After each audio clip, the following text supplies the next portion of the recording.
Greetings and salutations, Michigan Ultimate Survivor League members. We are approaching the final two weeks of the season. And I'll tell you, this is the 7th year I believe we've done this league, and I can tell you it's never been like this. I mean, I've been up since 6:30 a.m. trying to place all the playoff scenarios and stuff like that. Who can be in, who can be out. And I'll tell you what, honestly, there's just too much work for this brain right here, see this right here, to do before I go to work. And I want to get this podcast out because, I mean, I've got a really busy week coming up. Euchre night on Friday night, by the way. My store is 7 o'clock. You want to come? So I'm just going to, I can tell you who's still alive in theory. I can tell you who's definitely not alive. I've eliminated the teams that are not alive. That is for sure. We'll go over that here in a little bit, and we'll do a complete playoff scenario breakdown on who gets seeds. But, yeah, man, it's been nuts. I am playing this on the cuff as I like to do nowadays. But let's take a look at the top 15 teams in the nation, see where we're at here. Take a look at the worst ones first. Chiz Nasty, unfortunately, he's pretty much given up. He won't be back next year because he's been randomized like 8 times in a row, and it sucks. Brady's Balls and True Blue Wrecking Crew, those are both good owners. They just don't perform like it. Going up, let's go down here. Look at this. Look at this right here. Let me just zoom this in here. Bloop, bloop, bloop, bloop, bloop, bloop, bloop. There we go. You might be able to see this now. The Bare Naked Tigers were number 11 last week. They lost. And now they are all the way down to number 33. That is a big fall from grace. We're moving on up here. We get up here to also Steel City Sackers, Super Original Squadrels on a 3-game skid of doom. All out of the top 15. They might be out of the top 15 for the first time this year because they have lost 3 straight games. Not only did they lose 3 straight games, they lost back-to-back to the teams above them. I think still mathematically alive to make the playoffs, but not very likely. Then we go down, top 15. Here we go. Trump up the volume. Congratulations to Steve Garrity. I believe this is the first time you've made the cut in the top 15. But hey, if you're going to make it, now's the time. 6-4 with a 5-2 conference record. That's going to be huge going down the line here. Nasty Nutria, 6-4. They were number 7 last week. They're also 5-2. Big loss this week, though. Your Mother Likes My Defense. They lost this week. Also 6-4, 5-2. But you look at the points totals. I don't know. Let me thin this out here a little. That's what we want right there. We want to be able to see the point totals without scrolling. Alan Harvey finally lost 6-4, 5-2, 784. So a little bit of a point advantage. We'll go over the points here in a minute. Lasinski's Legends, kudos to you, riding a 4-game win streak, taking over for Tom Schneider, and boy, oh boy, has he done a great job. 6-4, 5-2, 799 points. Speaking of 4-game win streaks, Stafford's Bastards, 6-4, 6-1 in conference. Oh my God, I'm getting aroused at this. 841 points, fantastic job, Stafford's Bastard. Riverside Raging Rancors, up from number 14, up to number 10, 7-3, but a 4-3 conference record. That is bad news. I'm telling you guys. I keep saying it. I'm going to keep saying it because it's big time. Melissa's Meatballs, both Garrity's are up in the top 15. That's a rare occurrence, especially the Seekers family. It's never happened. 7-3, 836, 4-3. Play with Mike Ditka. 7-3, 4-3, and 845. They lost 2 weeks ago. They won this week. They're riding a 1-game win streak. Yippity-yay. Granny's Baloney Curtains, they lost this week, falling from number 3 all the way down to number 7. Not that bad. 7-3, 4-3 in conference, 883 altogether. Then we go down to the Nad Tab Knights, who, I will tell you, this was crazy. I thought for sure they had won, but they adjusted some scores and they ended up losing by 0.41 points. Oh man, it was high drama on the high C's. I don't know where the C's were, but still, 7-3, 5-2, which could be a critical loss. I mean, 0.41 points after they thought they had it won. But nothing is official. I always say nothing is official until Tuesday morning. Okay? It's like you're going to the store Tuesday morning to buy some home goods. That's when you know, when you walk in those doors, that's when you know shit's official. And I'll tell you, Nantab Knights, tough break, and you got a bigger break coming at you this week. I'll be honest with you. I said it last week. I'm out to play spoiler. I'm out to get the point seeds, which I can do, and I fucking brought the house against Blah Bradley, the Black Hole. I confused the names there. But yeah, 795. We'll talk about that game. I'm coming for you this time, Namtab. Tallywhackers up from number 10 all the way up to number 5. 7 and 3, 5 and 2, 839 points. Tenacious D up from number 8 to number 4, 7 and 3, 5 and 2. Then we get the Donkey Punchers, who are 7 and 3 but 6 and 1 in the conference with 893 points. Good job to you. Number 2 is the Black Hole, finally dethroned. They lost to yours truly in an ass beating as I put up 139 points against these punks. Love you, Rob Bradley. But I had to do it. I had to do it because I need points, man. I need points to get into playoffs, and this is where it gets brutal in these last couple of games because nobody's safe. A lowly 2-7 team, who, by the way, had scored one more point than you prior to last week, can just destroy you and ruin your hopes of winning conferences. Now, technically, you're still winning that conference, but still. Thanks to Nantab Knights losers. So you need to find out whoever they played. I'll look it up and send them a chocolate basket for Christmas because that helped you out significantly. 2-game losing streak for the Black Hole, though. That's pretty damn brutal. Someone's messaging me. I don't care. And the Apache Chiefs are back up at the top, on top of the reservation, smoking the peace pipe, whatever you want to say. 8 and 2, 5 and 2, 874.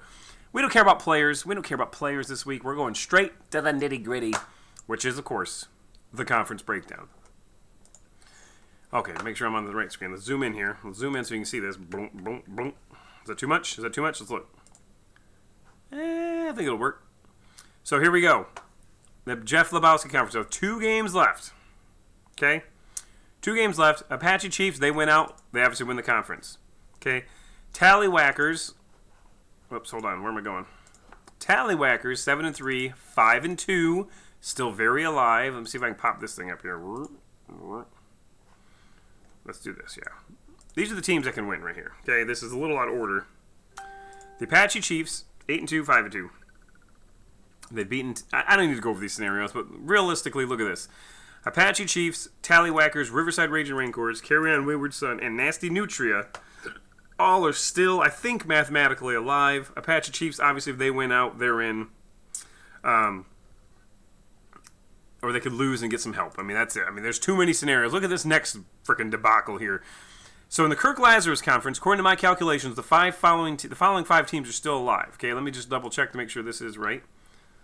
Yep. The Wyans, who are 5 and 5, but because of their division record, they are eliminated. I don't know if you can see that. Now you can see it. So, Stafford's Bastards, Your Mother Likes My Defense, Super Original, the Dublin Drunks, and Old Papa's Players, according to my loose calculations, all of those teams are still alive. I know that DeWyans and Malin Inc., A Team Has No Name, Giggle Giggle, and Collector Kings, I know they're all eliminated. I can see that clearly.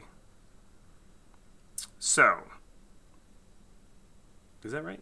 DeWyans might be alive, but I don't think so, because I think they play someone in this rule, but either way, you want to score points anyway. Going down the Ron Burgundy Conference, let's look here to see who's alive here. This is another big one. Very unlikely some of these teams can win at all, but it's possible. Melissa's Meatballs, 7 and 3. They win out, they're in.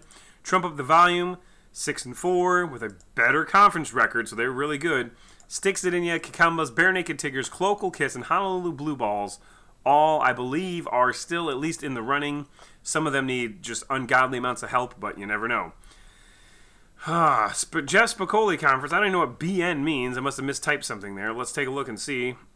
The Black Hole must be, yeah. The Black Hole, Nantam Knights, Lisinski's Legends, and Squadrels. I believe Squadrels are still alive.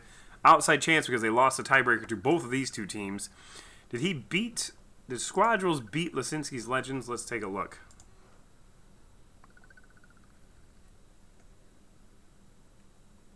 They did beat Lisinski's Legends, so they have a tiebreaker over one team at least. But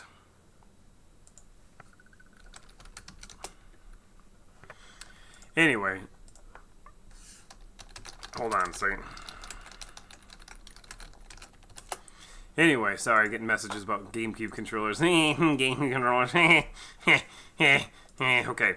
So yeah, any of those 4 teams I think can still win. The Frank Drebin Conference, you got 5 teams still alive. You got the Donkey Punchers, Play With Mike Ditka, Remove All, whatever, safe zones. Bring Back the Butt Fumble, and 52 Shades of Clay have an outside chance of still winning this conference. Need a lot of help, but still within striking distance. Go down to the Brody Bruce Conference. This one here is 6 teams still alive in this one. Tenacious D, obviously the front runners. Granny's Baloney, if they win out, they get it. I mean, that's it. That's all there is to it. They win both their games, they win the conference. Granny's Baloney Curtain, 7 and 3, 4 and 3. Zeke's Relationship Corner, 6 and 4, 4 and 3. Steel City Sackers, still technically possible, even though their 3 and 4 record could come back to haunt them. Toon Squad and New Orleans Rock Chalk straight off their 135-point performance, which would normally be good enough for number 1, but not this week because, that's right, I scored 139 points. Yep. And my 3 wins. We love it. So that's where we stand now. See, I mean, you can see. I mean, look at this. What is this?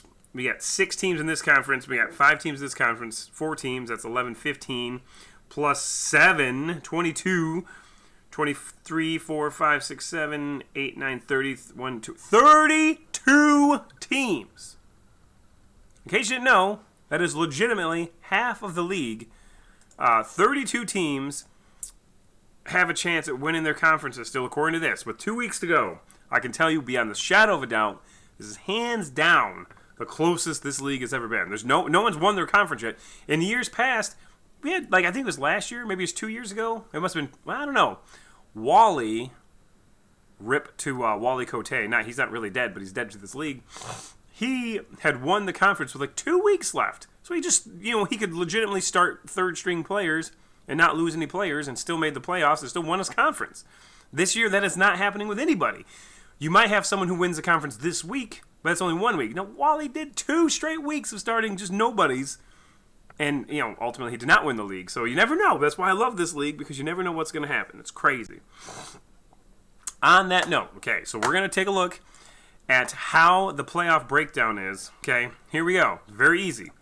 Seeds 1 through 8 are going to be conference winners, period.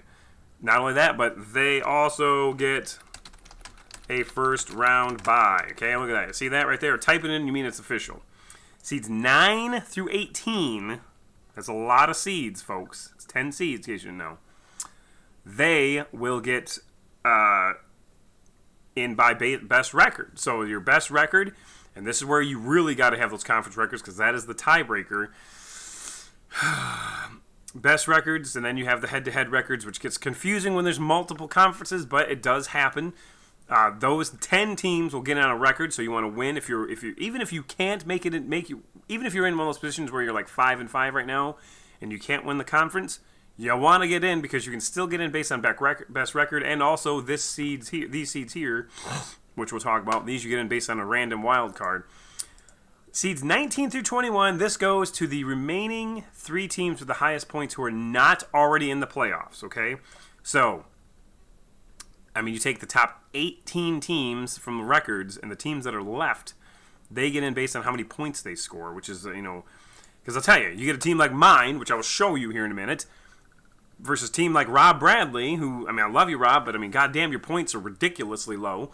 My team has a shit ton of points, but I lose every week, and it happens. But, it's all about points. Points. You want to score points. That's how you get there. Now, the problem is, you use these super lineups at the end of the year, you're not going to have anyone in the playoffs, but you never know on any given Sunday what can happen. You never know.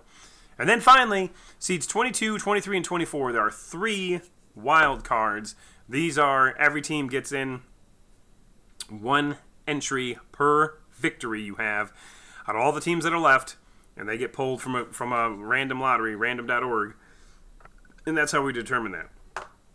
So, even though you might not be winning your conference, you might be mathematically eliminated from your conference, you might just say, well, I have no chance of winning my conference. Guess what? You definitely are still alive in this league, because we like to keep owner participation way up. That was not a Trump impression, I promise you. We like to keep the owners up. Gotta keep the owners happy. Gotta keep them happy. Gotta do it. Hope it's not raining. Anyway, so... Let's take a look at the point standings. That's what we're gonna do. This thing is zoomed in like it's, hooked on phonics. Did not work for me. Let's see. Come on, you slow whore. Anyway, here we go, and this is what I'm talking about. Points. Right now, Tenacious D has the most points with 901 points, but they're number 4 in the nation.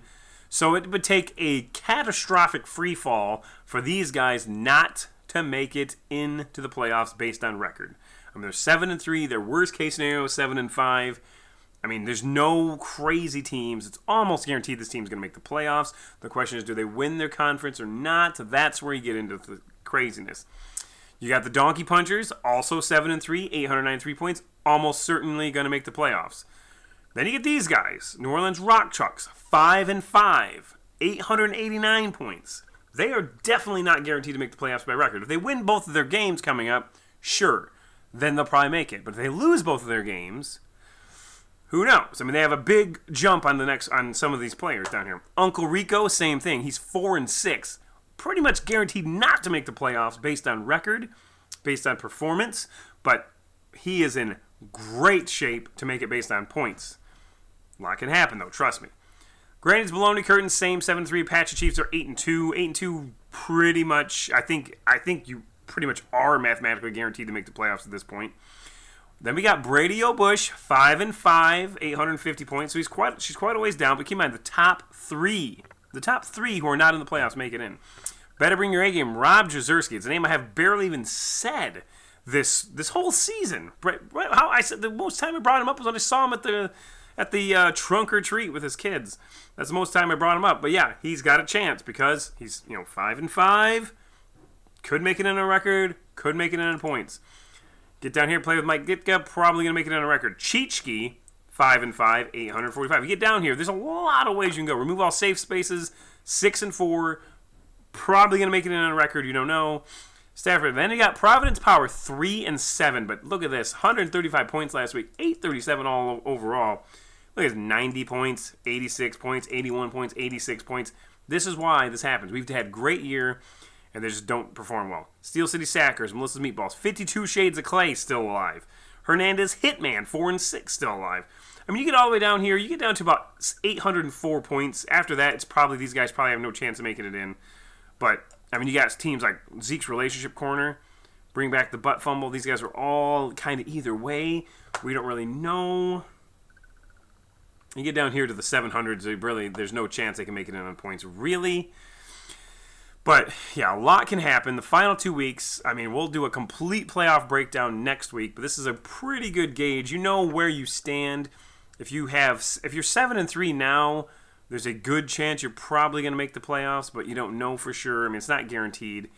5-5, you're looking on the outside looking in, but some of these people could still win their conferences. This is insane. This close to the year, no conferences are even close to wrapped up. Every conference has at least 2 or 3 teams that can win at this point. In some cases, 7. In fact, every conference has at least 4 teams that can win. Oh, hey, you're back. Yeah, every conference has 4 teams that can still theoretically win the conference. It's never happened before, Cassandra. It's never happened. Well, I think people need to play that. Yeah, well, sure. But, all right, well, that's about it for us, and we'll post this up. And don't forget to submit your lineups